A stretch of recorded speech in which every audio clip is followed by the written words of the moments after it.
Top quality और consistent performance के लिए सिर्फ सिल्वर पंप्स, नाम याद रखना। इसी बीच तेल अवीव में मिसाइल अटैक से दहशत है। हमले के बाद लोग बंकरों में छिप रहे हैं।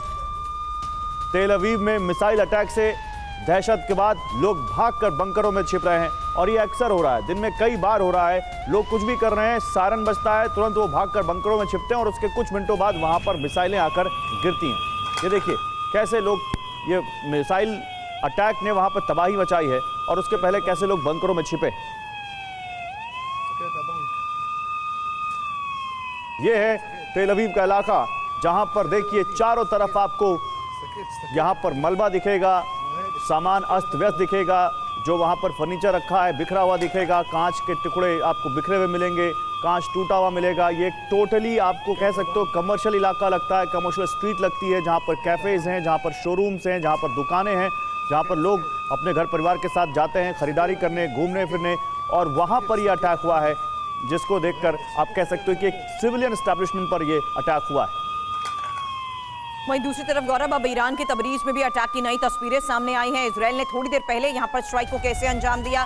दावा यह कि आईआरजीसी के आशुरा डिवीजन हेडक्वार्टर पर हमले को अंजाम दिया गया है। तो लगातार स्ट्रैटेजिकल इंपॉर्टेंस के तहत ऐसे ठिकानों को टारगेट किया जा रहा है जहां से ये ऑपरेट करते हैं। फिलहाल ये लेटेस्ट तस्वीर ईरान के तबरीज से सामने आई है। इजरायल ने थोड़ी देर पहले किस तरीके से स्ट्राइक को अंजाम दिया और दावा यह किया कि आईआरजीसी के आशुरा डिवीजन हेडक्वार्टर पर यह कामयाब हमला था।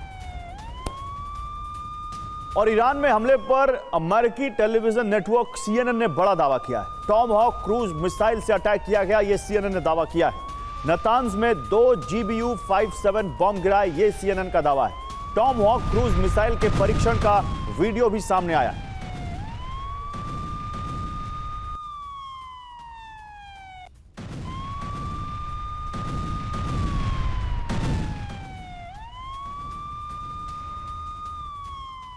अब एक बार फिर से इजरायल के बेन गुरियन एयरपोर्ट के बारे में जो जानकारी हमारे सहयोगी मनीष दे रहे थे, उस पर हुए अटैक को लेकर किए गए दावे और तस्वीर के तहत ये खबर, जहां तेल अवीव से कई फ्लाइट्स को डाइवर्ट भी किया गया है और ईरान के हमले के बाद विमान डाइवर्ट किए गए हैं। आज सुबह ईरान ने हमला किया था।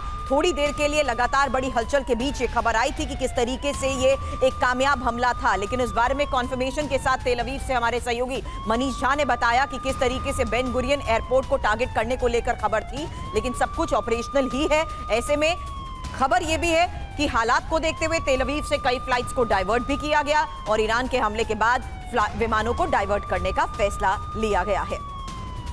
और यूएस के हमले पर खामनेई का बड़ा बयान आया है। यूएस को अब तक का सबसे बड़ा जख्म देंगे, ये कह रहे हैं आयतुल्लाह खामनेई।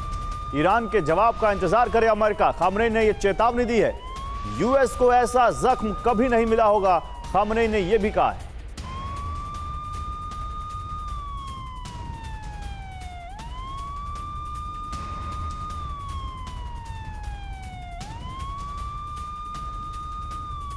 हालांकि यही एक सबसे बड़ा सवाल है कि अमेरिका ने जिस तरीके से हमला करते हुए ईरान को टारगेट किया है, क्या ईरान बौखला गया है?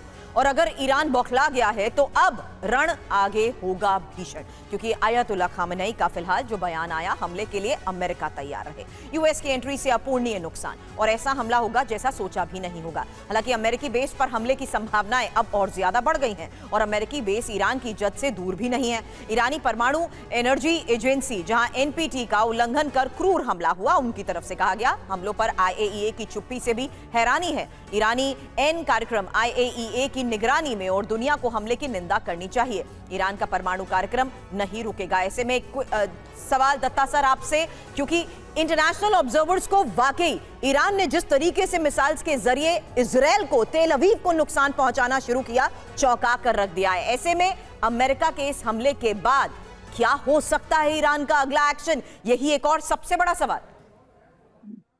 देखिए, ईरान ने अपनी जो मिसाइल सिस्टम्स हैं, क्योंकि ईरान को पता था कि उसकी जो फजाइया है, जो एयरफोर्स है, उस पे वो बहुत ज़्यादा काम नहीं कर पाया और जो अमेरिका की सैंक्शंस थी उसकी वजह से वो उसको डेवलप नहीं कर पाया। इसलिए आपने देखा होगा कि उसके पास जो हवाई जहाज है वो बड़े पुराने हैं, हेलीकॉप्टर्स भी क्रैश होते रहते हैं। लेकिन उसने इसका एक ऑल्टरनेट अपना जो मिसाइल सिस्टम है उसको काफ़ी डेवलप किया है और उसका नतीजा आप देख रहे हैं किस तरह से तेल अवीव में उसने मतलब तबाही मचा रखी है।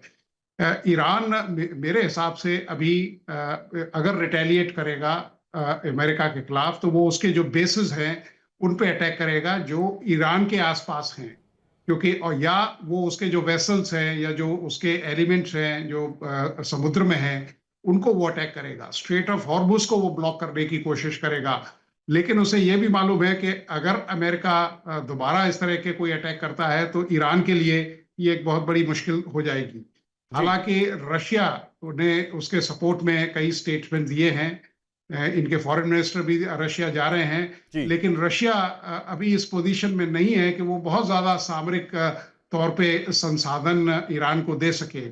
हालांकि आपने देखा होगा कि पीछे भी कई IL-76 वगैरह कुछ सामरिक संसाधनों से ईरान में आए थे, ठीक है। लेकिन जिस मतलब डिग्री की मदद वो ईरान चाहता है वो शायद ईरान उस डिग्री रशिया की न दे मदद सके। ईरान तो को रशिया रशिया यही शायद कोशिश ना कर पाए। करेगा। ब्रिगेडियर दत्ता, आप बड़ी बात कह रहे हैं, आपको थोड़ा सा रोकूंगा, अभी आता हूं, कुछ और बड़ी खबरें वो दिखाता हूं, फिर आपके पास आते हैं।